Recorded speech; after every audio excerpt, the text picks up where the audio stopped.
যানবাহন এবং জনগণের চলাচলের রাস্তা বিক্রি করে দিয়েছে খোদ সিটি কর্পোরেশন। ইজারা দেওয়ার মাধ্যমে সড়ক পরিণত হয়েছে পার্কিং জোনে। রাস্তার উপর বাইক রাখলেই চালককে দিতে হচ্ছে 30 টাকা করে।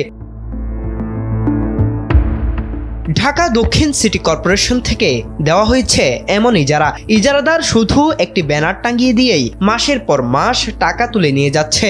বিষয়টি নিয়ে যোগাযোগের চেষ্টা করলে তিনি ক্ষিপ্ত হয়ে যা ইচ্ছা করতে বলেন। না, সেটা বৈধ কি অবৈধ সেটা তো একটা জাস্টিফাইয়ের বিষয় আছে। এটাই এখন আপনি খবর নেন কবে নিয়েছি বা কবে নিয়ে নেয়। আচ্ছা, আপনার নামটা কি যেন ভাই?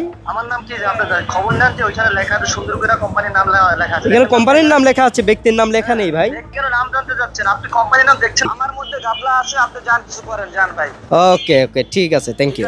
30 টাকা কেন আদায় করা হচ্ছে জানতে চাইলে টাকা উত্তোলনকারী জানান তিনি কোনো কারণ জানেন না, কোনো খরচ নেই, শুধু ব্যানার টাঙিয়ে এভাবে টাকা নেওয়া কতটা সঠিক এমন প্রশ্নের কোনো উত্তর দেননি তিনি। 30 টাকা করে পার্কিং চার্জ এটা আগে থেকেই ছিল, ঠিক আছে।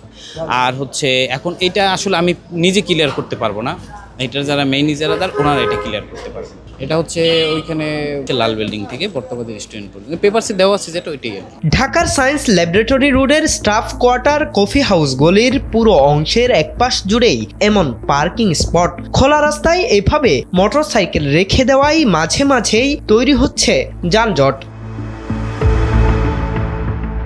সিটি কর্পোরেশনে খোঁজ নিয়ে জানা যায় রাস্তা ইজারা দেওয়ার বিষয়টি সঠিক, শৃঙ্খলা ফেরাতেই এমনটা করা হয়েছে। এটা ইন্টার্ন ডিপার্টমেন্টাল বিষয়, হ্যাঁ, সকলের সমন্বয়ে সিদ্ধান্তেই এগুলো দেওয়া হয়েছে। কারণ ওখানে যান চলাচল বাধাগ্রস্ত করার জন্য নয়, বরঞ্চ এলোমেলো যানগুলোকে একটা জায়গায়, এটা পৃথিবীর বিভিন্ন জায়গায় কিন্তু অনস্ট্রিট পার্কিং আছে। কেন আছে? এগুলোকে যত্রতত্র যাতে পার্কিং না থাকে, একটা নির্দিষ্ট রাস্তার এক সাইডের মধ্যে পার্কিং, কিন্তু সেখানে সুশৃঙ্খল আছে কিনা সেগুলো মনিটরিং এর বিষয় আছে। জাহেদুল ইসলাম আরিফ, সময়ের আলো, ঢাকা।